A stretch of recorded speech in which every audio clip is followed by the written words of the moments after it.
Purnia police ने 7 cyber अपराधी को गिरफ्तार करने में सफलता पाई है। पकड़े गए सभी अपराधी से जो खुलासा हुआ है उसे सुनकर आप भी चौंक जाएंगे। दरअसल ये सभी साइबर अपराधी भोले भाले गरीब लोगों का अकाउंट खरीदता था, जिसके एवज में उसे कुछ रुपये भी दिया करते थे। ये रकम अकाउंट के प्रकार पर ही निर्भर करता था, जिस अकाउंट का उपयोग ये साइबर ठग के रूप में किया करते थे। पूर्णिया के साइबर डीएसपी कौशल किशोर कमल ने जानकारी देते हुए कहा कि इसका साइबर हिस्ट्री अंतर्राज्यीय है, जो बिहार सहित दूसरे राज्यों के लोगों को भी अपनी जालसाजी का शिकार बनाता था।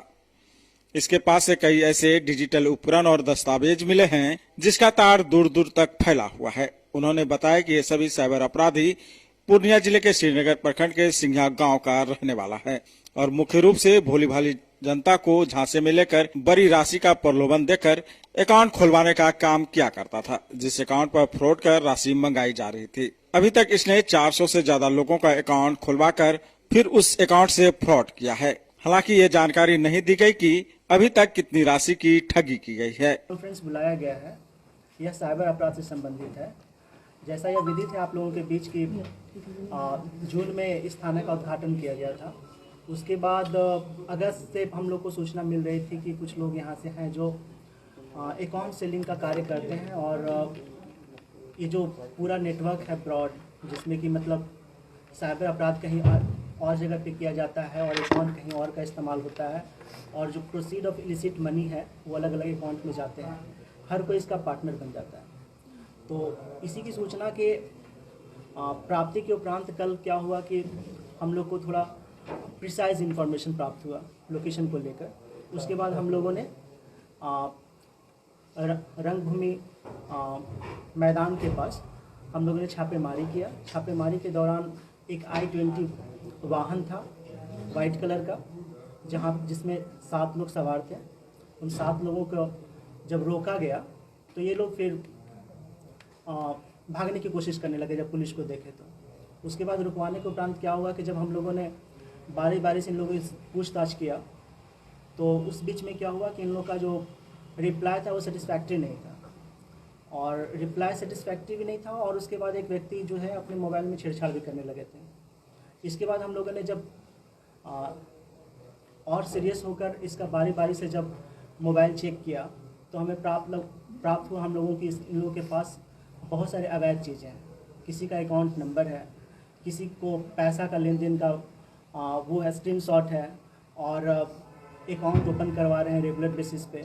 जब इन लोगों से पूछा कि आपकी आय की स्रोत क्या है तो ये लोग कोई सेटिस्फैक्ट्री आंसर नहीं दे पाए। किसी का भी कोई जो होता है कि एक मतलब 30,000 40,000 जो सैलरी हो किसी का, वैसा किसी का नहीं।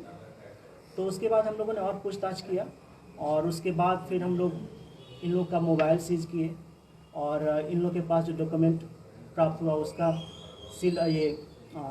जब्ती सूची बनाए। उसके बाद फिर हम लोगों ने केस लॉन्च किया और उसके बाद आप लोगों के सामने विधिवत प्रस्तुत हुआ है। इनके पास से क्या क्या चीज़ जब्त किया गया है?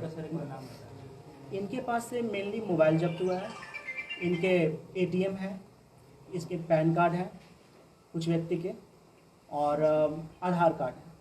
एक व्यक्ति का लैपटॉप भी जब्त हुआ है, एक का मंत्रा का वो जो फिंगर जो स्कैन करता है वो है।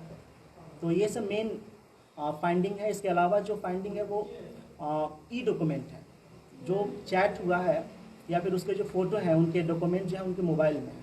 अच्छा, ये लोग अपने जो जुर्म है उसको कबूल किया है कि ये लोग इस तरह के फ्रॉड के काम करते थे? हाँ, इन लोगों ने अपने जुर्म को कबूल किया है, क्योंकि जब हम लोगों ने इनसे पूछताछ किया कि आपने जो ये चैट कर रहे हैं इसका मतलब क्या होता है, आप क्या कर रहे हैं, इन लोगों का फिर यही था कि हम लोग अकाउंट को सेल करते हैं। हम लोग बहुत सारे वैसे लोगों को टारगेट करते हैं जो वल्नरेबल हैं, जैसे कि स्मैकियर होते हैं और इसके अलावा जो वल्नरेबल हो गए जो बहुत बिलो पॉवर्टी लाइन है, एब्जेक्ट पॉवर्टी में रह रहे हैं, जिनको पैसे की सख्त ज़रूरत है, तो वैसे वल्नरेबल लोगों को ये लोग लूट करते हैं और उनको फंसाकर अपने झांसे में लेकर पैसा देते हैं। जैसे मान लीजिए कि अगर किसी का डिजिटल पेमेंट बैंक से अगर खाता खुलवाया है तो उसको 2 से 3 हज़ार देंगे और अगर सेविंग अकाउंट है प्रॉपर जो शेड्यूल्ड बैंक है अगर उस तरह का है तब 8 से 10 हज़ार देते हैं। उसके अलावा इन लोग का कट ये भी होता है कि जो अकाउंट में पैसा आ रहा है उसके करस्पॉन्डिंग अगर हैवी ट्रांजैक्शन होता है तो उसमें परसेंटेज कट मिलता है लोगों को। एक सवाल और है कि लगभग 1.5 से 2 साल से ज्ञात है, ये आगे भी जा सकता है, ये कहना बहुत मुश्किल है कि कब से ये कर पा रहे थे। इसका लिंकअप सर कहीं बाहर से भी है क्या? इनका लिंकअप पटना से है, ये रांची के भी इनका मूवमेंट है, इसके अतिरिक्त इनका नॉर्थ ईस्ट के स्टेट से भी है। अलग अलग जिलों के? ये लोग कबूल हाँ। किए